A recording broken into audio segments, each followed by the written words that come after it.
What's up, everybody? Welcome inside Studio 34. This is your NBA tip drill for Election Day, Tuesday, November 6th. We have 4 games on the slate, and to break it down for us is from DailyRoto.com, Mr. Ricky Sanders. What's going on, Ricky? Nothing. I think the NBA tried to make it easy on us to vote because we only got 4 games tonight, but it is a solid 4-gamer, so I don't want to undersell the slate by any means. No, it's a great 4-gamer, and I love these smaller slates. It makes it a little bit tougher to fill out your lineups and try to mix and match the best of your ability. I'll make sure I get those daily Roto updates all through that 6 o'clock hour, so I'm ready to rock when it's time to go. The player the optimizer is highest on tonight is at the point guard position, and that is Kemba Walker. Is Kemba Walker a must-play tonight? Kemba Walker is an excellent play tonight. I think he's bordering on must when you consider this 122 implied total for the Charlotte Hornets team. I mean, that is just jumping off the page to me. And even though Kemba Walker honestly has seen a downtick in his usage lately, 21.2%, 26%, and 22.8% his last 3 after basically living in the 30s early on this year, you still got to like him against this Hawks team that's 29th in defensive efficiency against both point guards and overall. So just a matchup that Kemba and this entire team should be able to take advantage of. Obviously, there are multiple guys doing it on offense now. If Kemba's had a downtick, you've had upticks for other guys here. But I do think this is a game where against let's call him a not defensive-minded player in Trae Young, Kemba Walker should be able to have his way. So I don't know if he's a must-play, but he is a top 5 play on the slate, undoubtedly. Kemba Walker, absolutely somebody I'm looking to get into my lineup against that defense of Trae Young. It's burnable, it's beatable. I like Kemba Walker a lot at the point guard spot tonight.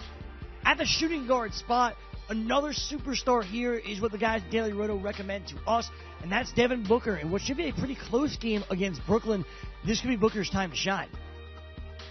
Yeah, it could. I mean, Devin Booker's coming off what some people refer to as a disappointing outing because maybe it was for fantasy purposes, but I guess these days for Devin Booker, 25 points, 7 assists, 31.5 FanDuel points is disappointing on a night where he hits the game winner. But he's facing a Nets team now that's middle of the pack in defensive efficiency, and he's playing such an important role on this offense. I mean, he's almost James Harden-esque now. When you look at his previous career high in assist rate was 24.4% last year. This year, he's all the way up to about 36% assist rate. So not only is he dominating the team in terms of usage, over a 32% usage rate, but he's the team's main ball handler as well, and that is just huge for his role.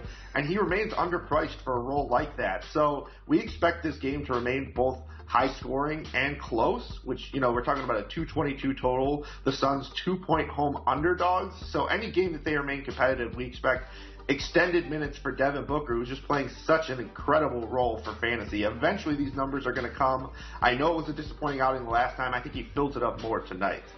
Devin Booker all over the court for Phoenix. What is a disappointing game for him is, well, a great game for so many other guards out there. I really like Devin Booker tonight against Brooklyn. He's one of the first players I put into my lineup. But he wasn't the first player I put into my lineup. That was at small forward position, where, in all honesty, Ricky, I can't not have Giannis in there. I love him tonight. Yeah, it's really hard to make a strong case against Giannis Antetokounmpo on most slates, and now we're talking about a 4-gamer where we do have some other superstars. I mean, we've already talked about some pretty good players, but, I mean, this Trailblazers defense below average against isolations, and Giannis is the isolation king this year. I mean, he's just beastly. And 35% usage rate, 20% projected rebound rate, and 28.5% projected assist rate for Giannis tonight. I mean, those are just numbers unmatched by any player, but especially at the small forward position, you have these limited top-tier guys to choose from. So Giannis is just such a building block. And Bucks are interestingly favored on the road in Portland. But if you're going to play all these guys, you got to save some salary somewhere. And I think DeAndre Bembry and some of these Hawks present solid spots to punt. I mean, Bembry's not exactly a punt spot, but I mean, 31 projected minutes for a player under 5K. Taurean Prince is out tonight, so we expect the rotation to get a little bit more condensed. And we're talking about a player who, without Taurean Prince on the floor this year, 0.96 FanDuel fantasy points per minute. So if you do the quick math, about 31 minutes that's almost 30 fantasy points we're talking here, which is more than enough for a guy in this price range. So if you're going to fight or fit the top-tier guy, you're going to have to, have some salary relief elsewhere. And I think a perfect complement to the Giannis Antetokounmpo small forward spot is DeAndre Bembry alongside him. Once you said that, I immediately put DeAndre Bembry into my lineup. I was messing around in a few different areas, but ultimately I'm going with Bembry. There's a lot of stars that you've given out, Ricky. Giannis, Devin Booker, Kemba Walker. You're going to have to save somewhere. And while DeAndre Bembry is a really, really good save, he's not quite low enough to really fill out your lineup with all these stars. Obviously, we talk about this all the time. It's usually Anthony Davis or really, really cheap at power forward. There's no Anthony Davis on the slate tonight. In fact, the most highest priced power forward that's healthy is Ersan Ilyasova at just $5,500. You got to get power forward right to win tonight. Where are we going? Yeah. Roster construction is basically making itself tonight. You mentioned that Ilyasova, the highest priced player, and I don't think we're spending up for him with most of the team healthy there. So you're just going cheap. You need to make these other players fit who are really important to the slate. And now you've got a guy like Amari Spellman coming off a start who's just got some extended opportunity now. No Taurean Prince means he may have a few additional minutes, and we've got him for 22 projected minutes, which at his price point is completely fine. And you look at his game logs, 20-plus minutes in 4 straight games. So the minutes have been consistently there, at least good enough for the price point, and he's topped 19 FanDuel points in 2 of his last 4 games. So occasionally he has showed some upside here. And there's just not a lot else to choose from. Other than Amari Spellman, there's another guy who's incredibly cheap in Ryan Anderson. And if you look at it, it's a small sample, but this Brooklyn team is one of 7 teams allowing over a 40% field goal rate to opposing three-point shooters. So Ryan Anderson may be able to light it up from deep. And you've got Ed Davis for cheap and a good rebounding spot for him. So I'm just looking at the bottom tier here in terms of pricing at the power forward spot, because you need to fit other things, and there's just really no golden tickets here at power forward. So we need some salary savings, and we're going to find some salary savers. Getting this right is going to be the key to winning the night. Hopefully you pick the right power forwards. Ricky, I'm just following your advice because I have no idea which way to turn. So hopefully we can make it happen. DailyRoto.com will be on top of it, of course, all the way up to lineup lock tonight.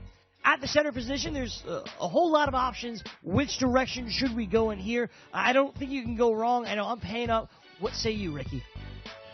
Yeah, I'm paying up as well. DeAndre Ayton is just a guy who has been so solid so far. Even as a rookie, he's not really being affected by this change to the NBA. He's averaging 16 points per game, 10.7 rebounds per game in the early going. He's played at least 31 minutes in all but 1 game, and now he's got this dream matchup against this Nets team that's 25th in defensive efficiency against opposing centers. But really importantly, they've allowed the most rebounds to opposing centers and the most offensive rebounds to opposing centers. So when you're using DeAndre Ayton, you obviously want these double-doubles, and rebounds should come in bunches against this Nets team. So you have to like that matchup. And, Coach Igor has basically shown that he's willing to play him regardless of game flow. So even if this game were to get out of hand, which is not expected to, he still plays minutes up into the mid-30s. So any which way this game goes, DeAndre Ayton, you'll still see him in the 4th quarter, which is really heartening if you're looking to roster a center who you feel good about. DeAndre Ayton, this young stud, is a guy who I think should find his way into your lineups tonight. I really like that Suns-Nets game overall. I think it's a good one to target. It's a high point total, and it should be fun with some of these young guys running up and down the court and putting up a lot of fantasy points. Ricky Sanders from DailyRoto.com. Thank you so much for joining us. And 4 games on the slate. Easy to watch them all. I'm looking forward to it, man. Thanks for having me. Absolutely. We'll do it all again tomorrow. Thank you so much for checking out the NBA Tip Drill. I'm Gregg Sussman. We'll see you tomorrow.